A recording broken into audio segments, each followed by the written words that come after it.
Uyabona guys umacela ukwada ngesixhosa. It's so rude. Oh my gosh. Not at 11. Even nje into ephuma la emlomeni wakhe. Sethi social media nje abantu bazoyisuzela nje. I don't even have time. When Umam Kwela was just nje, they had tea. I don't know where they were sitting in some restaurant. She was just nje venting out.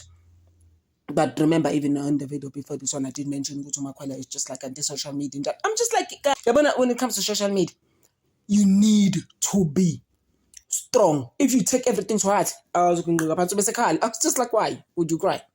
Because you know yourself. I mean, that's just my thing. You know yourself, so why would you wanna take everything that is said on social media about you?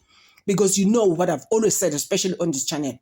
Don't let people tell you who you are without your consent. Do they know you, those people? Like, finding their lives are out there.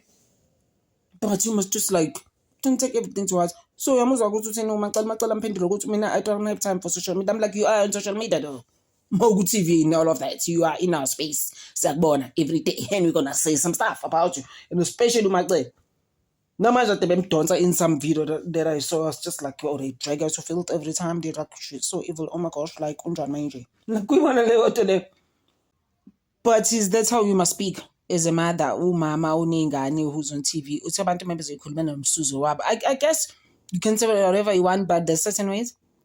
That's how I feel. I'm talking about like who even says that. Like, for example, Umakumalo, do you think she would say that?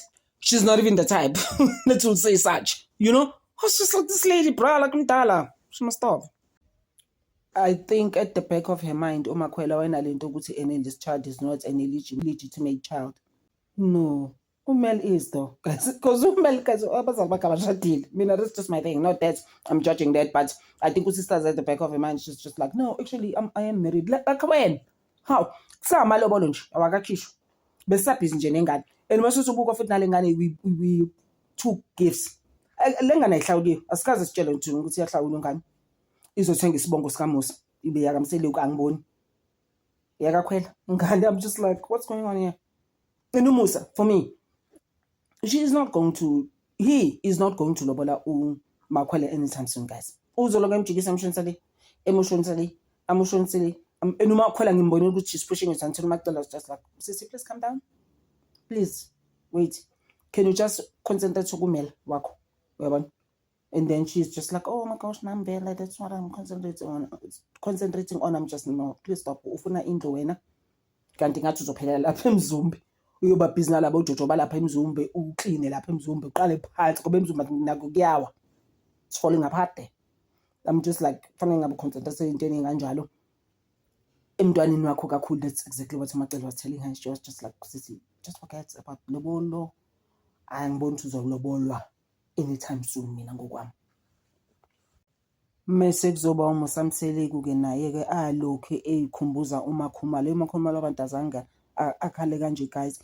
That was so heartbreaking to see, cause umusa, guys, like esekibela uMakhumalo emtshela the way ikhishi like sponsoring ngakhona. So what, bro? We don't care about such.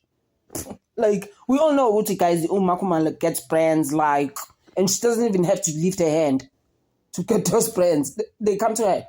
And brothers on on. It's like, I made you. Like, bruh, you didn't make me. Nami, it's my time. Ngapo Coco Flow. Ay, guys, it's like Igleli Kaya when we are trying to make money, Vele Coco Flow. Guys, really, bruh? Like, some of us, we're not even related to Coco Flow. For instance, it's like you pela lo mthombo. You remember what Musa said, guys? I was just like, wow, Musa. And he was talking in some funeral as well. I was just like, why? Just stop talking like that. Because then that's when people are gonna be like, what's in what does it even mean, guys? This guy, oh my gosh.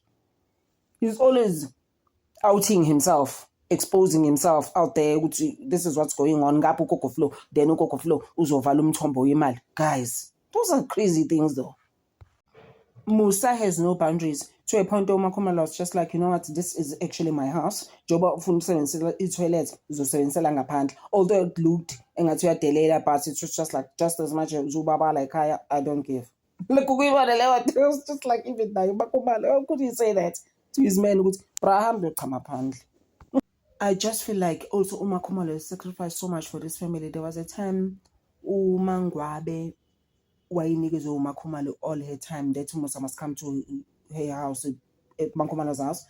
He wouldn't athi ayihambe kaMangwabe. And uMangwabe akhumbula behambi he futhi ngoba uMangwabe eWild Coast, uMangwabe eWild Coast wayengasafuni ukuvulela umusa ebusuku. Umusa sefikile phela ezolala lapho for the day. Kusho uMakhumalo wathi hayi no ungahamba engasamvulela uMangwabe. The days when uMangwabe was so rude, oh my gosh, she was just like, no, actually mina futhi nje I'm out. Mina ngize ngithi ne, I was actually talking to my cousin about it. Ngithi mina yazi I think uMangwabe kwenzakalani. She saw the TV.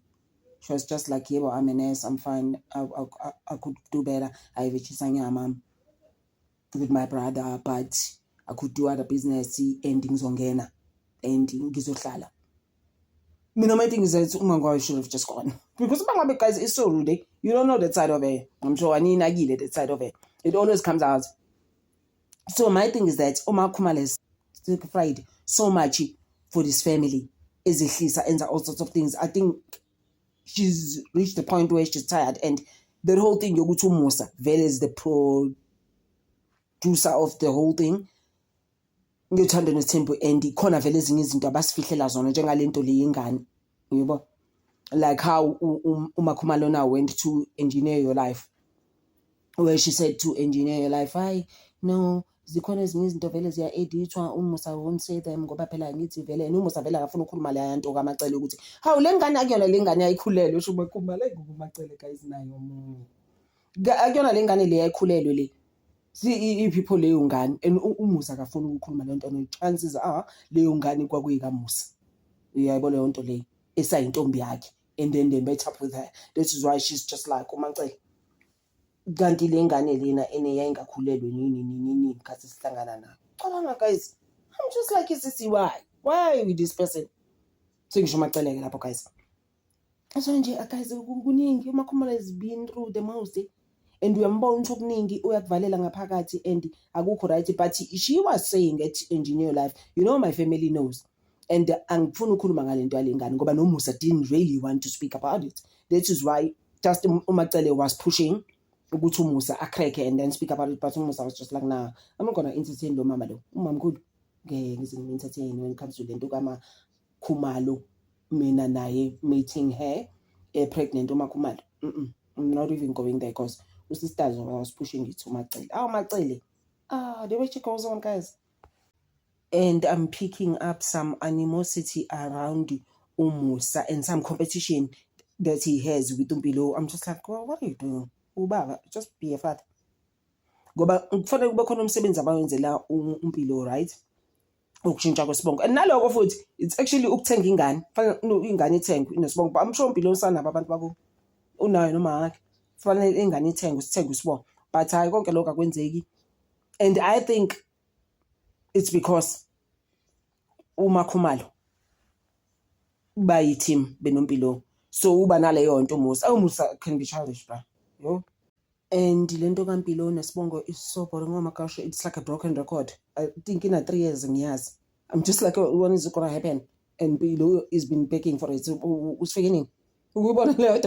So I am just like, Mpilo ngeke guys. It's a lot for her. I-social media bathi Mpilo noma one day bayadelela instead ukuthi bamukele or welcome uBaby Mathi, uMethule, iwazo zonke izinto zakaMsele. Kangazi nokuthi where did that name come from. Abafunanga ukuqubula uMathi, wathi ubaba wabo uMusa bambani nansi ingane yakini, waperforma nje uMpilo, wathi uMpilo nje ngeke ngize ngikwazi futhi ngiphethwe yi-flu.